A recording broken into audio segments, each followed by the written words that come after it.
Hey John, so we were in the middle of this problem. Actually, I was doing it yesterday, but we were in the middle of this problem solving trig equations that need trig identities, and we got down to this point. We did circles and squares and realized that it wasn't going to work.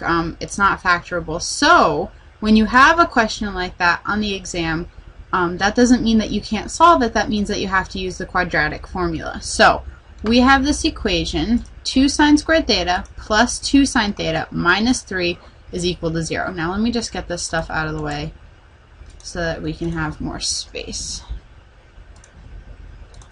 So what I'm going to do is use the quadratic formula. Okay, let's see. So instead of x is equal to, it's sine theta is equal to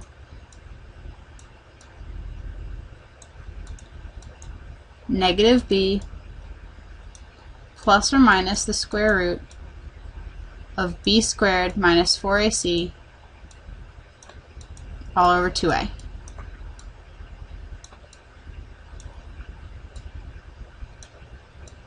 Okay, so now we're going to use the values that we have in the equation up here, plug them into the quadratic formula, and solve to see what our roots are.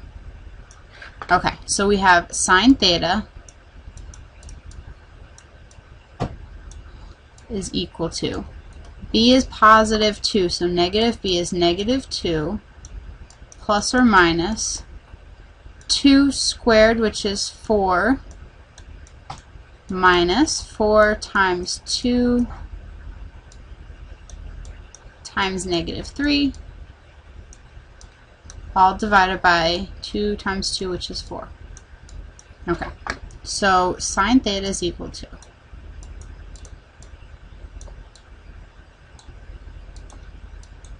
negative 2 plus or minus, underneath the radical, negative 4 times negative 3 is a positive 12 times another 2 is 24, so 4 plus 24. Sorry, excuse me. So 4 plus 24, all divided by 4.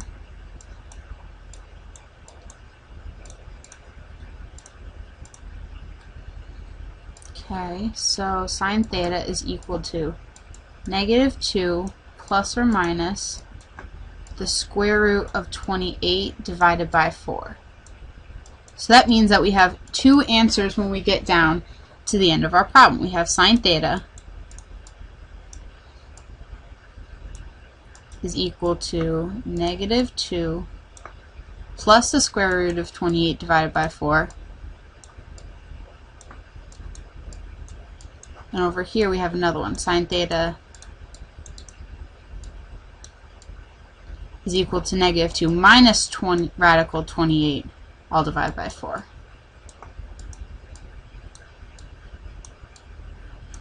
Okay, so we're going to use our calculator and figure out what those values actually look like. So let's see here. We have negative 2 plus the square root of 28.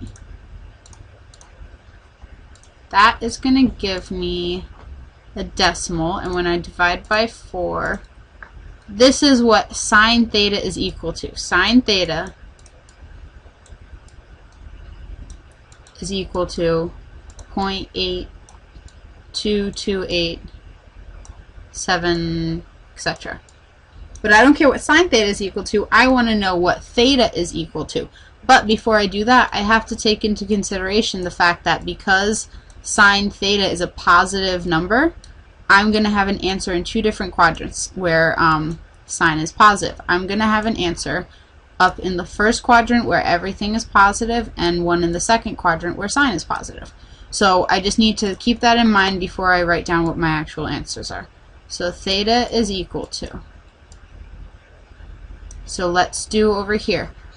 If I know what sine theta is equal to and I want to figure out what theta is, I do second sine, and then because this decimal is already in my calculator, I can just hit second answer, close those parentheses, hit enter, and then I get about 55.37 degrees. Now this question didn't tell us what to round to, so I'm just going to round to the whole number, a whole degree. So we have 55 degrees That's our answer right here in the first quadrant. Our answer in the second quadrant we can find by doing 180 minus theta, where theta was the answer that we got in the first quadrant. So in this case, it's 180 minus 55. Will give us about 25, yep, or 125. 125. Now, those are the two answers that we got from right here. But remember that we have a whole nother set of answers that we're going to deal with. So let's figure out what this is as a decimal. Sine theta is equal to -2 minus the square root of 28. Enter. That whole thing is going to be divided by 4, and you get -1.8228, etc. Now, what's wrong with that picture? Remember that sine is never allowed to be greater than +1 or less than -1, because if I take a look at the graph of sine, and it looks like this, then the maximum height that sine could possibly be is a +1. The minimum height is a -1. So -1.8, that's somewhere down here, and sine never reaches that value, so this theta does not exist. So we only have two answers, 55 and 125. Those are my final two answers for this question.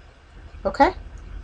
So just to review really quickly, in this unit so far, we've talked about linear equations,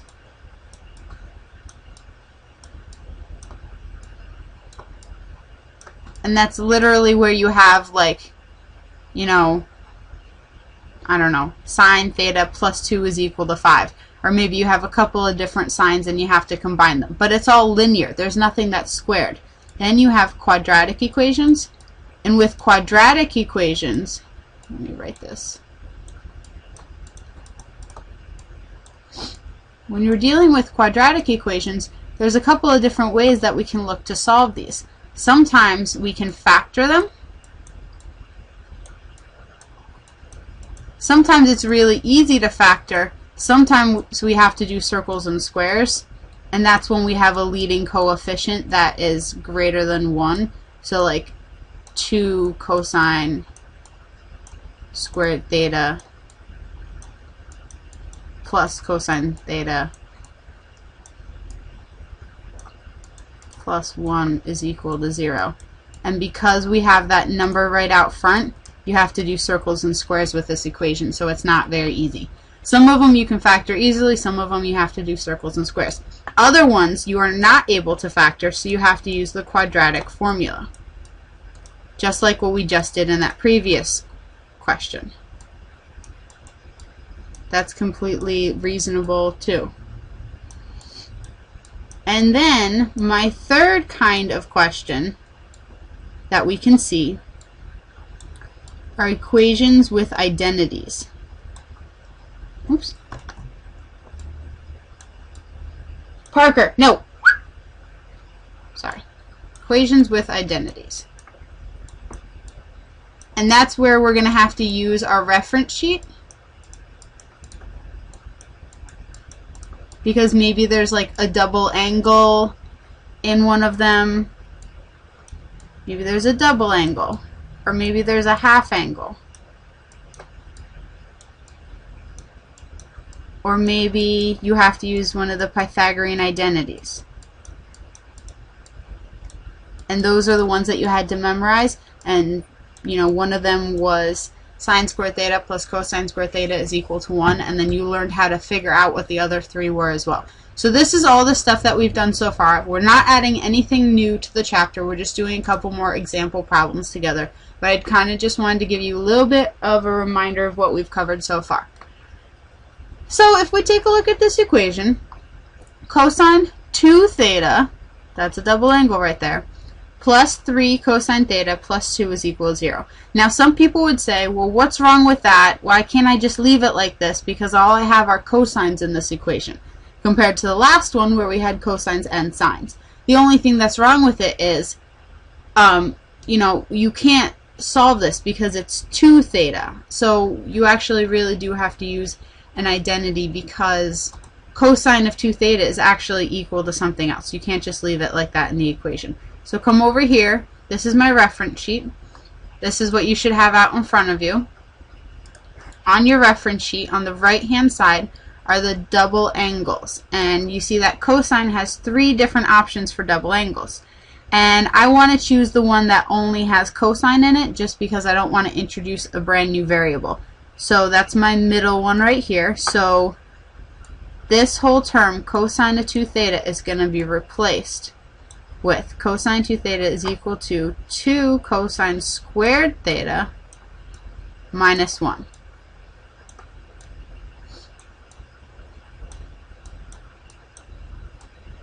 Okay, so that's what we replaced with that, and then just continue on with the rest of the equation. Plus 3 cosine theta plus 2. Now, the only reason why I put those parentheses in there, John, was because just in case for some reason there was like a number out front, then you would have had to distribute that 3 through to both of those. So I just want you to get into the habit of writing a parentheses out front when you're substituting in something, just so that you don't forget that it's there. So I'm just going to rearrange these terms now and put them in the correct order. We already have it set equal to 0. We do have one more thing. We have to combine these like terms of the -1 and the +2. So I'm just going to rewrite this. 2 cosine squared theta plus 3 cosine theta, and then -1 plus 2, that gives me a +1 is equal to 0. Now, because we have a leading term out front, I'm going to factor this, but I have to do so using circles and squares. So let's try to do that together. And I know that I think you told me that you were kind of like a guess and check kind of a person, but I'm just going to do this method just in case you've changed your mind since then, just in case. So 2 times 1 gives me a 2, and then 1 times 1 gives me a 1, so I want to make sure that this is going to add up to 3.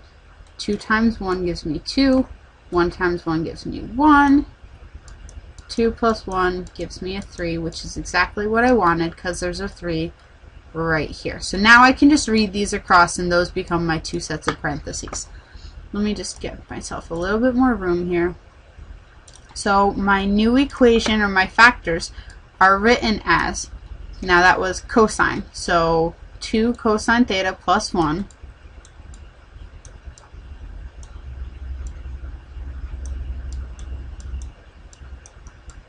times cosine theta plus 1.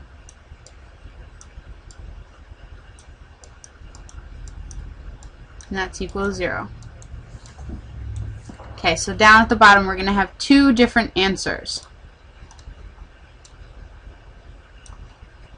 2 cosine theta plus 1 is equal to 0.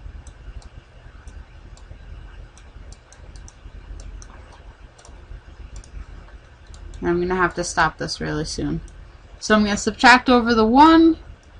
2 cosine theta is equal to -1. So cosine theta is equal to -1/2. And I will be right back.